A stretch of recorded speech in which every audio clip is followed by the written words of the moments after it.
Recording. Just on the road again, en route to our second to last away game. And I gotta admit, even though we've been, not super successful in the wins column, I still look forward to match day, and even away matches when I get to get in the car and drive and just get lost in my own thoughts or talk to myself like this, and go treat myself to some food before or after the game. And I never really noticed or made the connection that I've always seemed to enjoy doing solitary, not projects, but activities, I guess.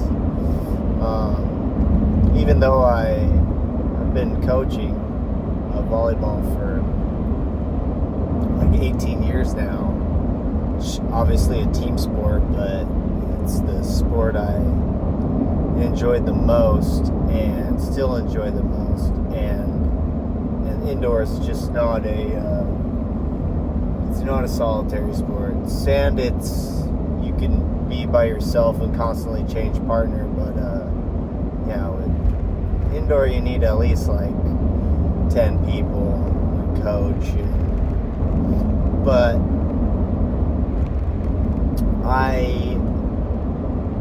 just thinking back, maybe the fact that I was so busy doing sports pretty much year round that I did like being home and just vegging out, like watching some TV or reading, was because it was something I had to do by myself, and perhaps I didn't feel the pressure of having to succeed or be good or justify my time doing a group activity. Because for a long time I played soccer. Soccer was my first sport, and then I started playing club soccer in first grade and played all the way through ninth grade. I played high school soccer and club soccer and high school volleyball all in ninth grade. But before high school, I was still doing baseball and basketball up until I think I dropped baseball after 7th grade season, or maybe after 6th grade season. But I think I played basketball one or both seasons of junior high. But once I found out about volleyball, I was definitely going to drop one of these sports, and baseball was already gone. Soccer seemed like a natural sport to at least continue at least once into high school, and I think I just didn't enjoy basketball enough. We're not a basketball hotbed in this town anyways, so it seemed like an easy thing to drop. And I was skateboarding at that time too. I think I really got serious about skateboarding in between 9th and 10th grade, when I really made some more solid friendships with other kids that skated at school. But yeah, I think parts of 9th and 10th grade was where I was really doing it the most. Although I skated at my house or on vacations a lot, and when I went to college I skated a lot of flat ground in between classes, and that was kind of my main activity when I wasn't trying to party or anything, but activity to get some exercise. And then I picked it up again when I came back to town, and I've always kind of at this point, I'll still skate a couple times a year. Oh, we're just talking flat ground in front of my house. Nothing too gnarly where I won't get injured. I mean, the last time I took it seriously and was the summer. It was the time before my it's like right when I moved into my house, like summer of 2018, and then a good portion of that year into the next year, and then my second daughter was born in April of 2019, and then I took a little break, and then I continued after that, where I was going to the skate park right by my work before work, skating and then going to work, but then I just got too busy with volleyball and kids again, and but yeah, I'll skate in front of the house every 3-4 months or something. This summer I finally dusted off like a brand new complete I had in pieces at my house up until or back from 2019. Back then I also bought myself a new complete, and then ironically I got like all the pieces to make another new complete from my sister-in-law and my brother for Christmas, and then yeah, just kind of sat in my house for 6 years until this last summer when I put it all together when I was bored one summer day. I want to say it was like the 4th of July weekend or something, and I gripped my own board for the first time, and I did a horrific job. Like I didn't have a good did not have a good razor blade to cut it in one fell swoop. It was, yeah, but it's funny, that was the first grip I ever did at 41 years old. All the other times I would just have the shop guy do it, or somebody else, or I'd always get a new deck and get it gripped at the shop before I left. So, but skateboarding is like, ever since I started doing it, and I found out about skateboard videos, I was pretty obsessed with it. Like, I still watch skate content like almost every single day. I'm subscribed to probably half a dozen channels that are YouTube skaters or professional skaters or skate companies that have YouTube channels, and I've just always been fascinated with the creativity and the balls of skateboarding. And yeah, there was a time in 10th grade when I kind of thought I might be able to go somewhere with it. I was started to hit rails. I was getting a little bit more brave. I board slid a 3-stair rail, board slid a 4-stair rail, and no slid a 4-stair rail when I was in 10th grade, like after school around October, November time. That was a really exciting day, definitely. But also, I don't think I ever had the drive and the grit to really go super big or keep progressing. I kind of just fell into a comfortable place with the types of tricks that I had, and but still fun regardless. And when I do skate flat ground, it's fun to dust off all the old tricks. I even had the tray flips back when I was in 2019 or so. I was like 35 or 36. But it took a good like month to get a lot back, and I was doing it almost like, I don't know, maybe 4 days a week or so, but it felt like every week I was hurting myself to some degree, you know. And then I kind of waited around to see how much I was really going to do this until I bought myself like a decent pair of shoes. Like for a week or two I was skating in slip-ons, and it just didn't have the right ankle support. But I don't know, I digress. A lot of my a lot of my friends from my skate crew back in school are probably doing about what I'm doing, like skating every couple months if at best, but most of us have stopped. But I think we're still all kind of avid watchers of it, because skate video culture was pretty big and blossoming in the late 90s and early 2000s, if you ask me. And the anticipation of new videos coming out and people getting the videos and then everybody going and watching them together was a fun thing to do. Now you can see new videos every single day, which is also awesome, but the excitement of waiting for something to come out is just not what it used to be. Kind of like the way that new movies are just coming out every day on streaming services, and not as the movie theaters are as like important as they once used to be. And reminds me, I got up really early this morning. Yesterday was Monday, and I got home. I cooked some dinner. I put the girls' like leftovers dinners together. I made myself some like meat. My daughters are not super into the carnivore diet at this point. Excuse me, go figure.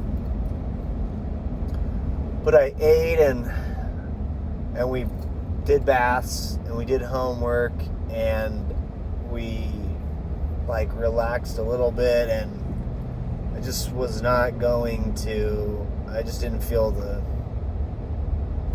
urge to stay up late and finish my work and then go run late. So I thought, why not just go right to bed like soon after they actually no, it was Monday Night Football, and I was watching a pretty tight game with one of our division opponents that looked like they were possibly going to lose, which is good for the Chargers and keep us only in a two-way tie for first instead of a three-way tie. But so yeah, I kind of was watching that intently, and I don't know, I just didn't want to go and watch while I kind of worked at the same time. So I told myself I'll just go to bed here on the floor and then maybe wake up super early and then finish the work from the night before and then go for a jog. And that seems like that's the plan all too often, but it never comes to fruition. But it did yesterday, and it's probably 8:30 or 9 when I fell asleep, and I woke up to the movie The Martian, that film with Matt Damon where he's stuck on Mars, and gosh, he survives for like so long, like pooping into fields or into a little greenhouse on Mars and making potatoes, and it's a good movie. But he survives for quite a while. And I woke up and started watching parts of that, and for whatever interest, you ever wake up and something catches your interest, or a thought, or you're reading, or you're up and you just can't go back to sleep. And that was the case, and I want to say it was like 1:15, 1 o'clock-ish, 1:30 when I viewed that, and I was doing the math in my head about how much time I needed to work and leave myself time to go run, and it was looking like 2 o'clock was the time when I was going to have to get up. And then I started, having issues thinking, well, I should probably not like close my eyes and go back to sleep, because if it's 1:30, 1:45, maybe what if I fall asleep and then I wake up and it's 4 or 5 already?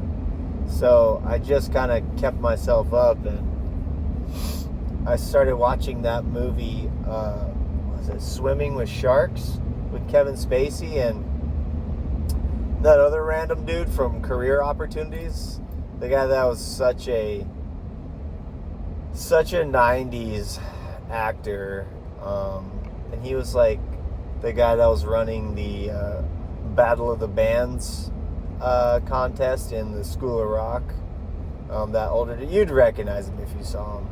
But it's all about a guy who becomes a studio head's like assistant, and just like all the groveling and all the crap work you have to do to, and you just get treated like dirt, and you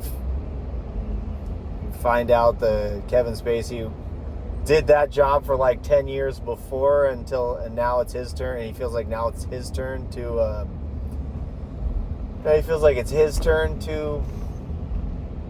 treat someone like dirt, just as he was. But the assistant guy kind of flips out one day, and then he takes Spacey hostage and he starts torturing him. But then as this is all going on, he hears more and more about what Spacey's backstory was, and how his wife was like raped and murdered after in a fake like car breakdown that on the side of the road, and you kind of feel sorry for him. And then as I was watching the end of the movie, I also couldn't figure out if we're supposed to think that Spacey was murdered also, that the guy murders his like girlfriend and Spacey, or did he just murder the girlfriend but Spacey's still alive? But I have not seen that movie for a while, and it's pretty interesting when they roll credits, and there couldn't have been more than a dozen actors in the cast. It seemed like they most of the movie took place in an office, like the studios, like office building or whatever, and so it seemed like this movie could have been shot in a month. They just had like Spacey's house where he's being tortured. There's the office where I'd say 75% of the movie took place, and then like a laundromat, his apartment, a restaurant or two here or there. But good movie. And then I also there's a quote in the movie that was from one of the it's from like a punk rock song from one of the CDs I used to listen to all the time back in the day. And you hear quotes in songs, and then you kind of get excited when you figure out what movie or speech they're from. And that was pretty sure from like a Lagwagon song. Lagwagon, the dudes went to the same high school that I did, so it's always fun having things come full circle. But yeah, I hadn't seen that movie in quite a while. It's from like the mid-90s, I want to say, and so I was up and interested in watching that, and yeah, that must have took me to like 3:30 or so, and then I was clearly up. I had been working for like an hour and a half or so. So yeah, I've been up since like 1:30ish, we'll say.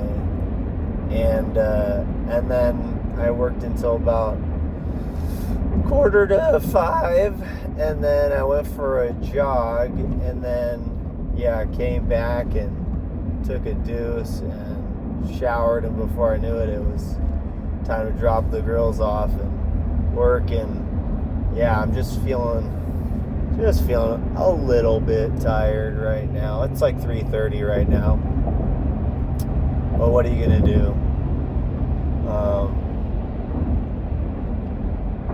It's clear I need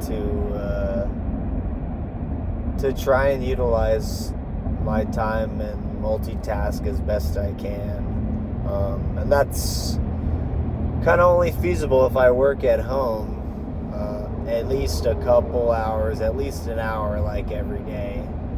And I did work on Saturday morning, no, maybe it was Saturday night and Sunday night a little bit. I think Sunday night was maybe a half hour, but it's got to be done. And it's it's good that I have a job with that type of flexibility. So, but and I kind of legitimize being able to go to away matches like this. Is, I should at least fulfill enough hours to make it feasible in my own brain. And I'm feeling a little like,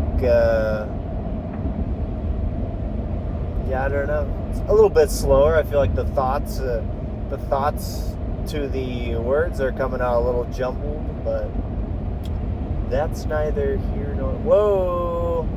That's cool. I'm looking at a push broom twirling around like it's in a PVC like slot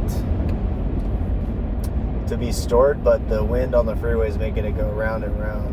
That reminds me of the time we went to the physics building at the local college when I was in, 5th or 6th grade, and I remember that my dad came to that field trip with us, and that seems like the only field trip I ever remember him coming to.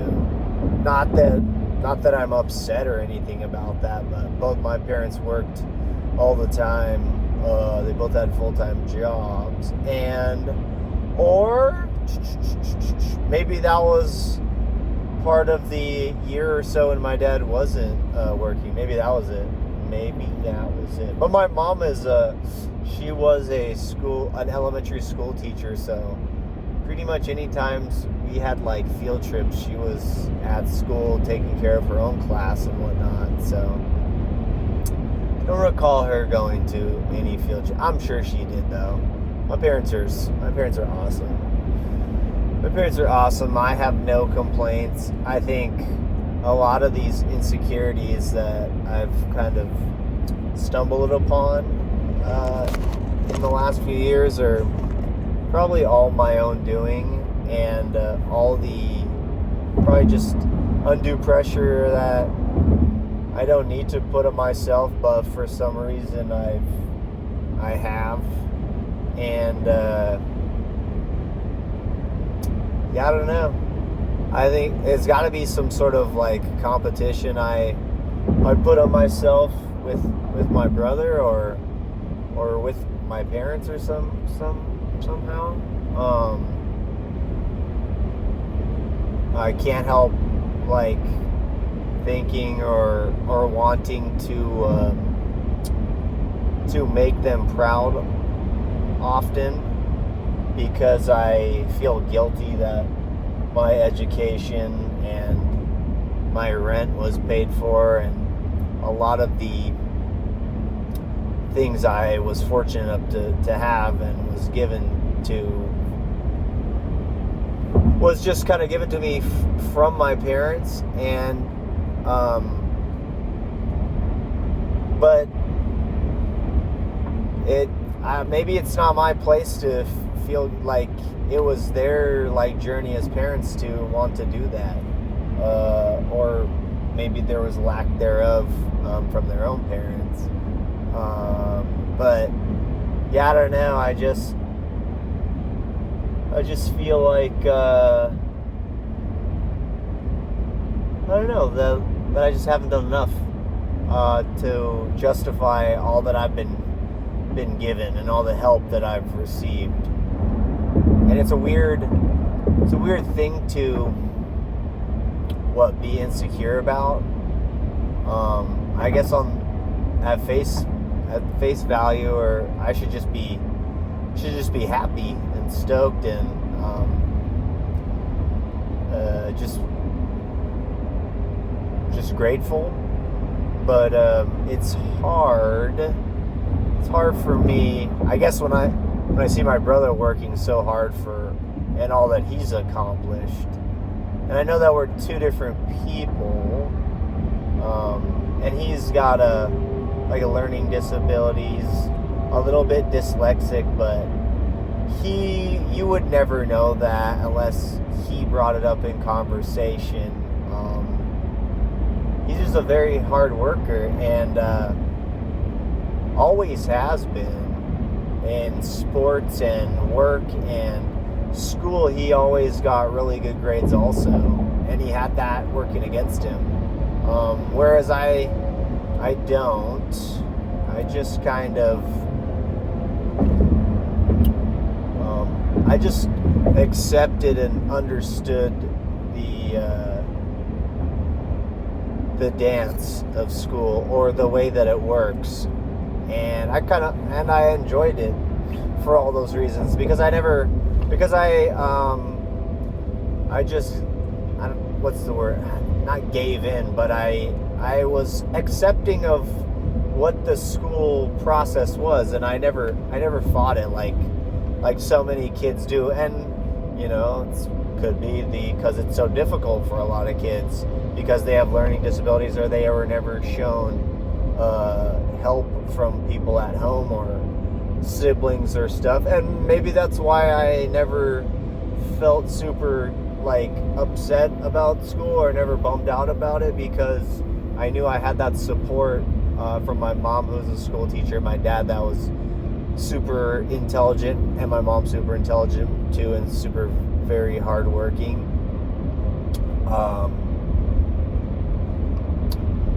I guess maybe that was it.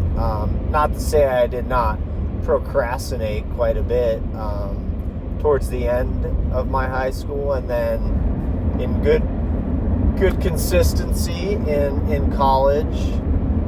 But once I got to college, I kind of figured out that I just needed to graduate with something, and it wasn't as important that I got straight A's in all of it, but that I passed the classes and got a degree.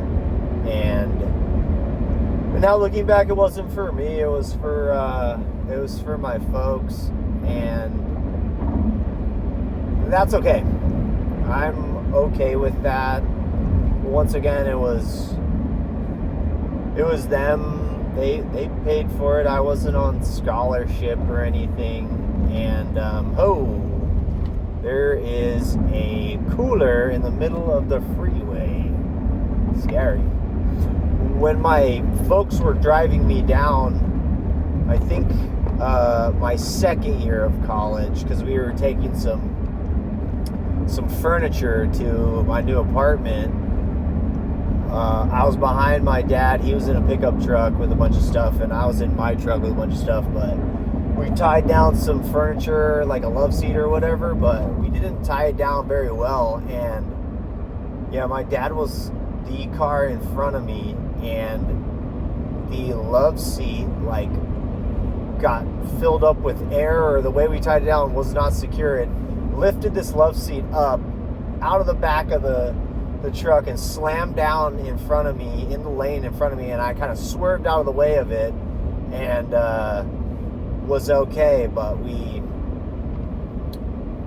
were shell shocked. That was close. But so we flipped around to the next exit, flipped around and got back on the freeway, and then pulled off on the side of the freeway, and then we ran out onto the freeway lane to clear that love seat and put it onto the side and get it out of the lanes. But you want to talk about a scary situation, waiting for enough time for cars to go by, and you go onto the freeway, and that very scary situation. And we just left it there on the side of the freeway, but it was not on purpose that we did any of this. But yeah, that cooler that I just saw on the freeway kind of reminded me of that. And gosh, I should recap my college experience in more depth, in more totality at some point. But it was okay. It was not what you build it up to in your head whatsoever. And I am coming to terms with a lot of things that I've built up in my head and that have not come to fruition to be what they are. And I was talking to one of my players the other day, the other day. That was yesterday, actually. Like less than 24 hours ago. And they had just had their big homecoming dance.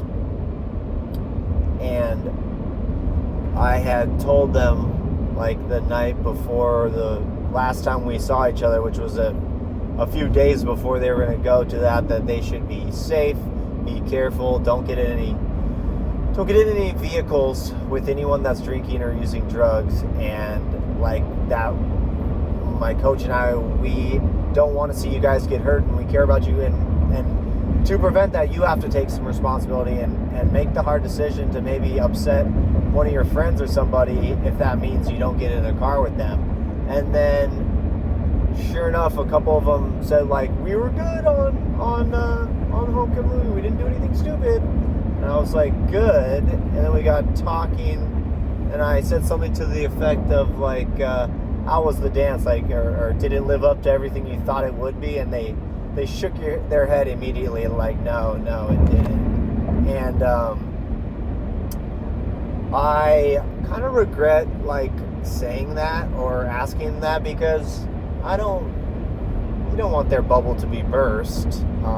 But it's, 23, 24 years later, I can tell you it's not going to be as great as maybe you think. Or it's going to be, like, way worse as you try to make it super, super cool or whatever.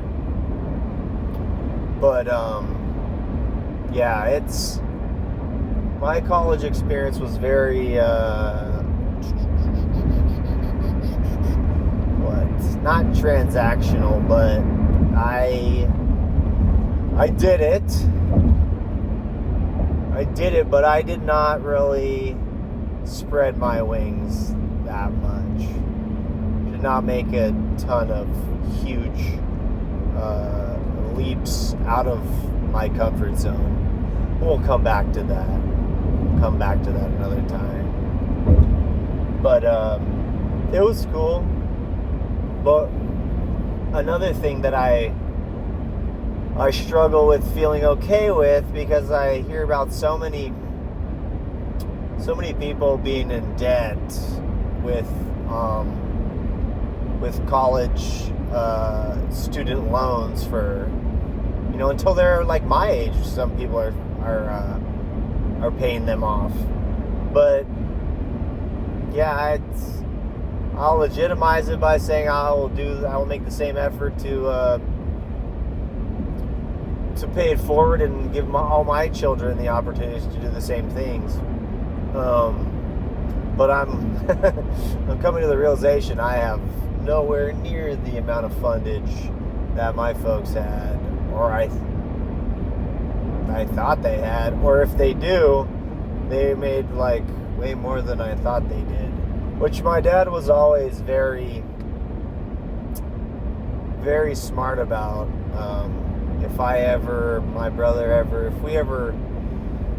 If we ever talked to him or asked him like how much he made, he would always say, "I make enough," which is such a smart aleck thing to say.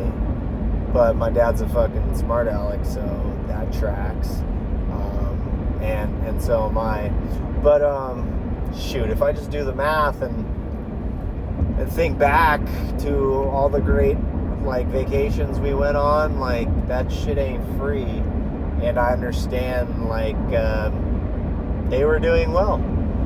They were working extremely hard for those opportunities. And maybe it kind of bums me out that I don't feel like I work nearly as hard as either of them or my brother. And it's, yeah, I've just got so much. I'm like struggling to find the like things that I can feel good about, that I want to say and I am proud of working this hard at. And I just don't know, what the right way to go about it is without like having to be so extremely selfish, it appears. And you can only find out how selfish you are until your obsession is kind of affecting other people. That's my, coaching career, and having 3 children and a wife who doesn't coach and is not in that world and didn't come from that world, and that's not her fault. She didn't really know all of this stuff. Not to say that I knew all this stuff, how intense it was going to be, but it was right when we kind of got together that I made the jump to head coach. Which entails a lot more paperwork and organization, and it's just, it's time consuming, and there's no financial reward, really. So I feel like she's upset about that all too often, and I can sympathize with her. I would be too. And I go back and forth about, like, am I doing a good enough job to be this selfish about it? And should I just stop? I have doubts about how good of a teacher coach I am pretty much every single day. And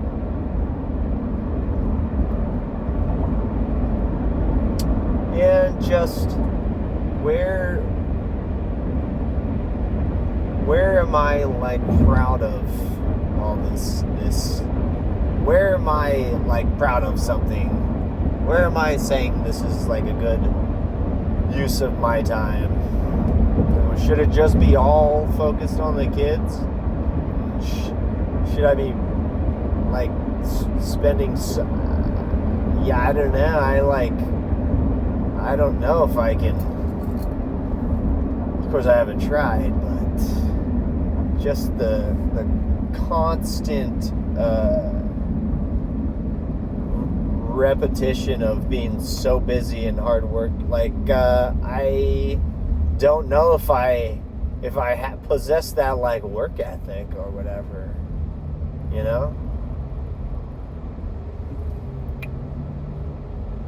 Tow truck right here, and this is a cluster. Poink. Whereas I have no problem, like, consuming mass quantities of entertainment. And I'm starting to think that's just just one big, huge distraction, so I don't have to think about my own life, and I don't have to face my own problems, and I don't have to, like, try to go through a day without my phone or watching TV or doing anything, like, just the thought of the time that my phone broke, I was having a mini meltdown.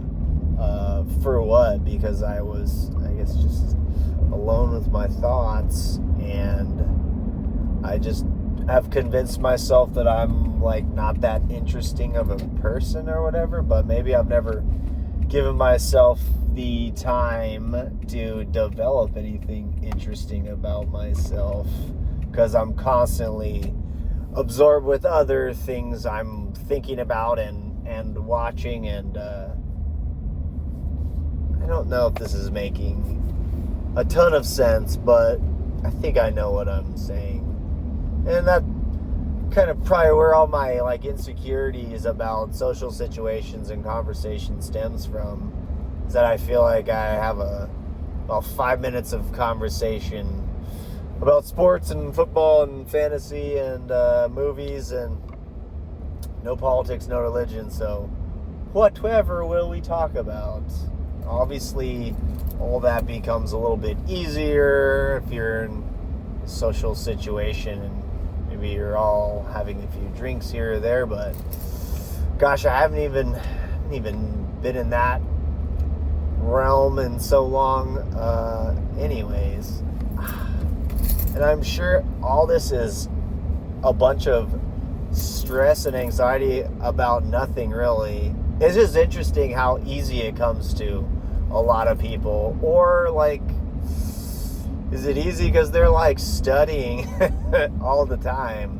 And the studying is the, like, reading the news, being, like, concerned with what's going on in the world and finding interest in all that stuff. And yeah, I don't know, I just know that I am gonna be 42 in a little bit, and like, don't know anything about the stock markets or mutual funds or the local politics and whom my mayor is, or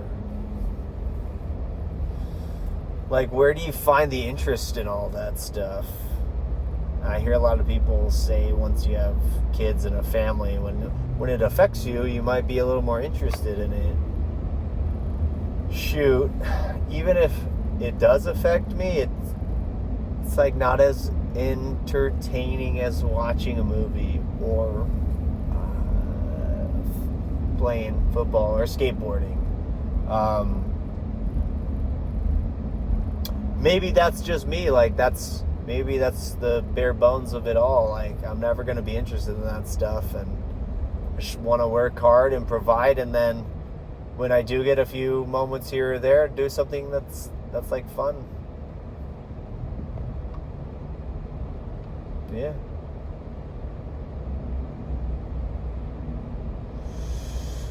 I don't know. Doing a lot more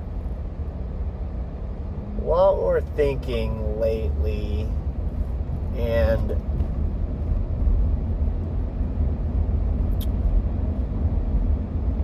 I definitely think I have some sort of FOMO, the fear of missing out, and but also I think I don't come across as very interested in other people and what they're doing. I'm sure I'm viewed as a very selfish friend, a selfish person, and albeit maybe the type that only contacts them when there's something that I want, even though it's maybe something we could all be doing. Yeah, I just feel crappy about that. And I think I probably use my family as a scapegoat. Like, I can never do anything because I have coaching, and then any other time I have is supposed to be spent with them, but that's not like a healthy thing to say or do. It's not true. I think a healthy person would also carve out some more time to,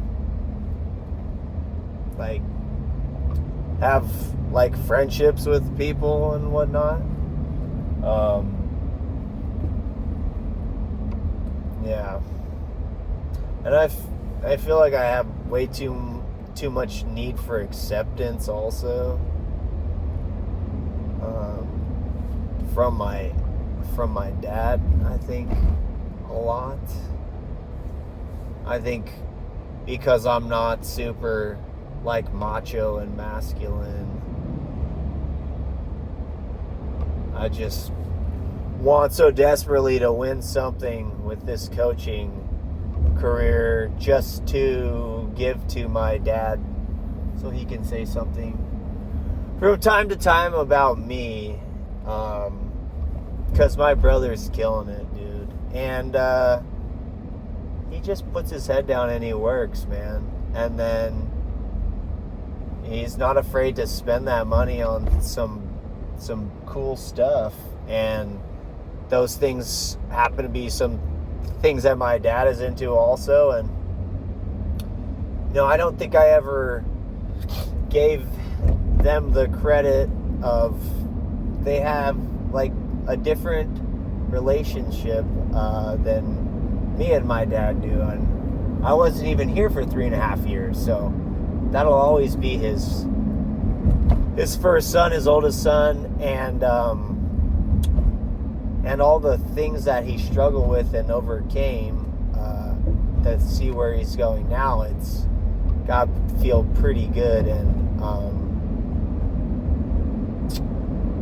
yeah, and then he's just provided so much for me. I just feel like a taker. Like I haven't given him very much other than like my time. And yeah. And not that time is not all they ask for. But I just don't know. I don't know how to spread my meager earnings out any thinner. But I should try, definitely. I think a lot of my problems stem from just being such a complainer. Like, I hate to admit it, but like a lot of talk, dude, and not as much action. And for probably just fear of failure, and also for fear of having to spend a few bucks, perhaps a few bucks that I don't have. But I went to college for 6.5 years and did summer school 3 of those summers, and I would get a summer job like from time to time, or I would work for my brother for like a month and a half, or a portion of the summer or the winter break or something. But like by no means was I like hitting the ground running as soon as I got home looking for gainful employment. When I was more happy to just not be working and not have any money and survive on food that my parents could provide from home, or a meal here, or gosh, I guess I just asked for gas money, and that was pretty much it.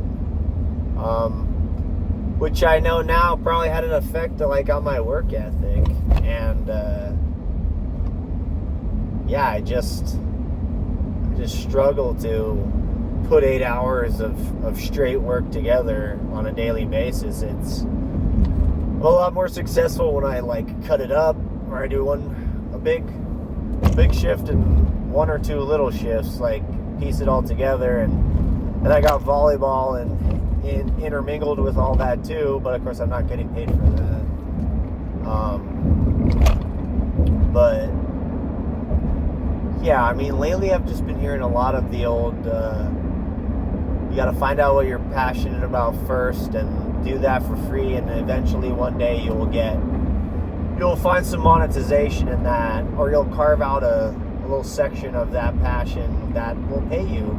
It makes perfect sense. And if that's the route that I should have listened to, then I should have just kept skateboarding, and I should have went and did something in the skateboard industry. And I pondered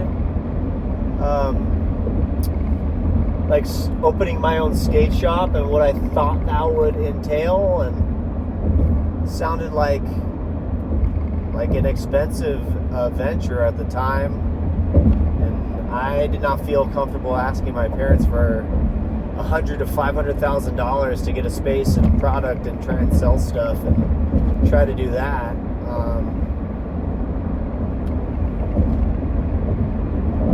And I've always been into music too, went to a lot of concerts in the end of high school and all the way through college, and I kind of thought that like being a DJ kind of sounded cool, but that's not like a huge money maker either. And then that was something I think too obscure and too cool that I don't think I realistically ever thought I would really pull the trigger on that. And I didn't. And I remember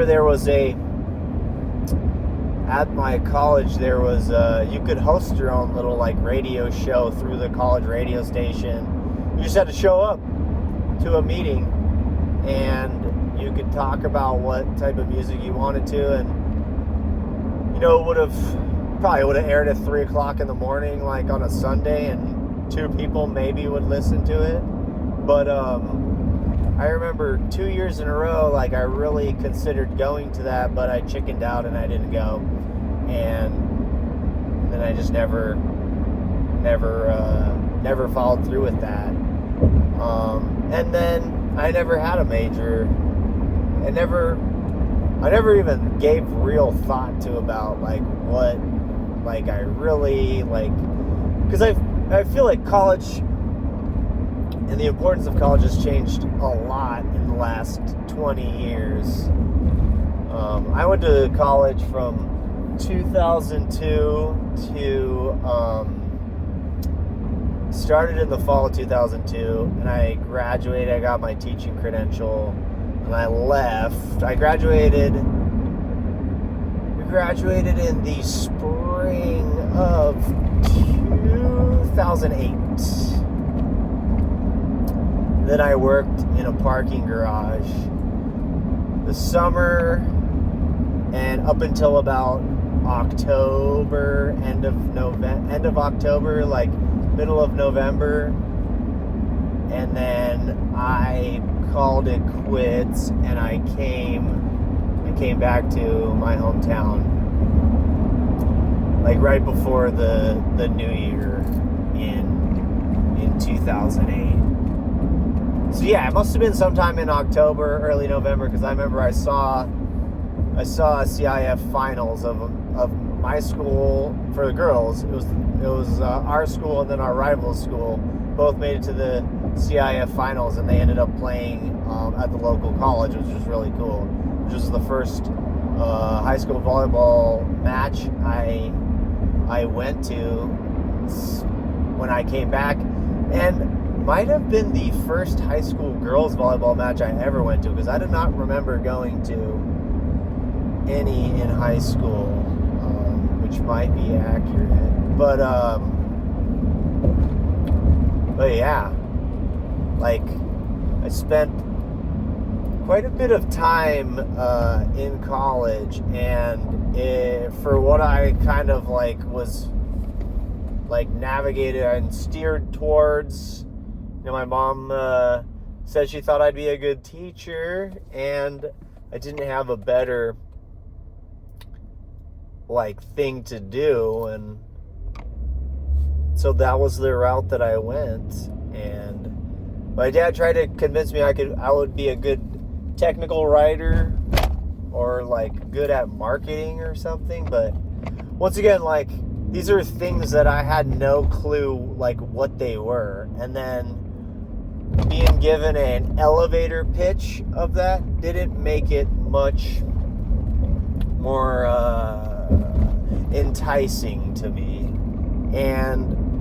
But a teacher, like I could wrap my head around that. Like my mom was a teacher her entire life, and I knew my dad worked for a computer software company, but I still don't understand how computer software works to this day, or how the internet works. It's still quite a big mystery, but we need it. But I guess because I could understand what the end goal or the end game of that was, maybe that's why I chose that. And like I said, I didn't really have a better option. I did always like, and I do like something called classics, which is Roman and Greek mythology, and that was one of my favorite classes in college too. And I always loved mythology and all the gods and all the different stories. I guess because I like story. I like movies. I like podcasts. I like hearing people's story, origin story. But then again, it's like I could not figure out what would I do with a major in classics. I guess just be a teacher of classics also. So I didn't go through with that. And like if I was going to, and then yeah, I don't know. Actually, I came back to town and I tried to do the teaching thing for 10 years. For 10 years, yeah. Substitute teaching, PE teaching. I was a long-term sub for an English class for a year. So I did teach. I never taught history, which was what I got my degree in single subject social science, which is with an emphasis, that's what prepared me to be a high school history teacher if I would have ever gotten a job. But I didn't. I did a piss poor job of even looking for